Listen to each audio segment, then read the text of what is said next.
हाय मित्रांनो, माझ्या नवीन व्हिडिओमध्ये तुमचं स्वागत आहे। तर आज मी बनवणार आहे मिरची वडा। मिरची वडा मी कसा बनवणार आहे, माझा व्हिडिओ तुम्ही पूर्ण बघा, स्किप करू नका। मी मिरच्या पाव किलो घेतलेल्या आहेत या मोठ्या, आणि त्या मधोमध मी कट करून घेतल्या, तुम्ही बघू शकता। आणि मी बटाटे पण उकडून घेतलेत। आता या बटाट्याची सालं काढून घेणार अगोदर।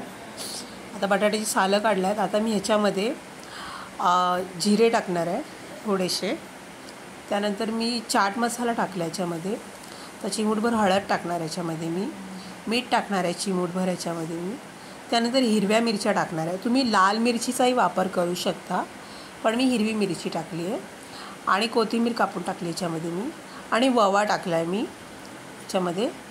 आणि हे आता मॅश करून घेणार आहे छानपैकी पूर्ण एकदम, तुम्ही बघू शकता मी मॅश करते अशा पद्धतीने। आता मी याच्यामध्ये थोडंसं लिंबूचा रस टाकणार आहे, 2 थेंब, आणि थोडंसं पाणी टाकणार याच्यामध्ये। मला ओलसर करायचं हे सारण जरा बटाट्याचं। आता बटाट्याचं सारण एकदम ओलसर झालेलं आहे छानपैकी। आता मी मिरच्या ज्या कट केल्यात त्याच्यामध्ये हे सारण भरणार आहे बटाट्याचं, तुम्ही बघू शकता अशा पद्धतीने।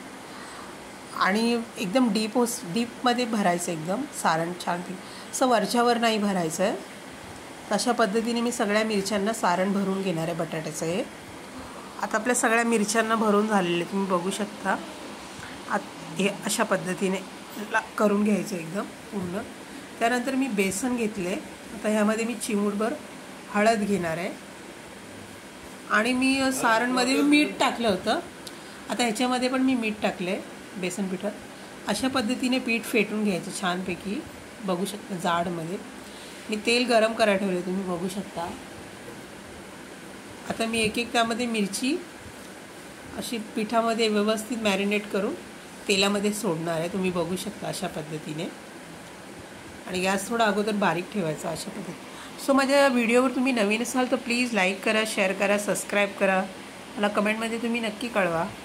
अशा पद्धतीने मी मिरची वडा बनवलेला आहे, तुम्ही बघू शकता। आता हे मी थाळीत काढून घेणार आहे, आणि असेच मी बाकीचे मिरची वडे सगळे बनवून घेणार आहे अशा पद्धतीने, तुम्ही बघू शकता।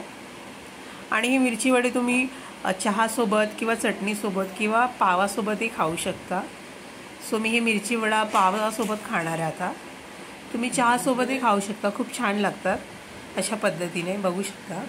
व्हिडिओ आवडला तर प्लीज लाईक करा, शेअर करा, सबस्क्राईब करा, कमेंटमध्ये मला नक्की कळवा मित्रांनो। धन्यवाद, थँक्यू।